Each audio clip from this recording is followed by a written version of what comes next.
Everyone, কেমন আছো তোমরা সকলে? আশা করি তোমরা সকলে ভালো আছো আর আমিও খুব ভালো আছি। আজকের রেসিপি হলো বেবিকর্ন চিলি ড্রাই। দেখতে থাকো কত ইজি ভাবে রেসিপিটা বানাই। ফার্স্টে বেবিকর্ন আর ক্যাপসিকাম গুলোকে ভালো করে কেটে নিয়েছি। এবারে একটা ব্যাটার বানাতে হবে। ময়দা, কর্নফ্লাওয়ার, নুন আর জল দিয়ে ভালো করে ব্যাটারটাকে তৈরি করে নিচ্ছি। তো চলো দেখতে থাকো তোমরা।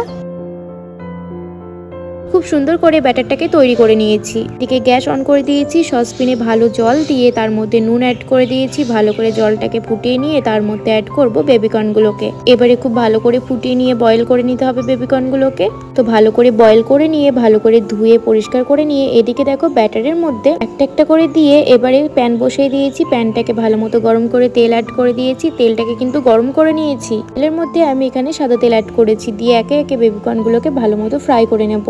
খুব সুন্দর করে এরকম লাল লাল করে কিন্তু ফ্রাই করে নিতে হবে। তো দেখো আমার কিন্তু বেবিকর্নগুলো ভালো মতো ফ্রাই হয়ে গেছে। এবারে কিন্তু তুলে নিতে হবে বেবিকর্নগুলোকে। ভালো করে তেলগুলো সেকে সেকে কিন্তু বেবিকর্নগুলোকে তুলে নেব। এদিকে সুন্দর একটা সস বানিয়ে ফেলেছি। Chilli sauce, green chilli sauce আর দিয়েছি এর মধ্যে সয়া সস। এর মধ্যে টমেটো কেচাপটাকেও অ্যাড করেছি। দিয়ে ভালো করে কিন্তু নাড়াচাড়া করে নিতে হবে।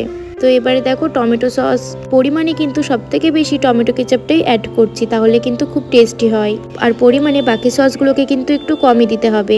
এবারে ভালো করে ফুটিয়ে নিতে হবে। তারপরে কিন্তু বেবিকর্নগুলোকে অ্যাড করে দেবো। তো ফ্রাই করা সব বেবিকর্নগুলোকে অ্যাড করে দিয়েছি। সাথে কিন্তু ক্যাপসিকামকেও অ্যাড করে দিয়েছি। এবারে খুব ভালো করে এবারে নাড়াচাড়া করে নিতে হবে। যেহেতু এটা ড্রাই করব তার জন্য কিন্তু জল অ্যাড করব না। এভাবেই কিন্তু নাড়াচাড়া করতে থাকবো বেশ লং একটা টাইম নিয়ে। তো এই রেসিপি কাদের কাদের প্রিয় তারা কিন্তু অবশ্যই কমেন্টে জানিও। আমারও খুবই প্রিয় একটা রেসিপি। তো দেখো নাড়াচাড়া করতে করতে ভালো মতো কিন্তু ড্রাই হয়ে গেছে এটা। তো এবারে কিন্তু নামিয়ে নেওয়ার পালা।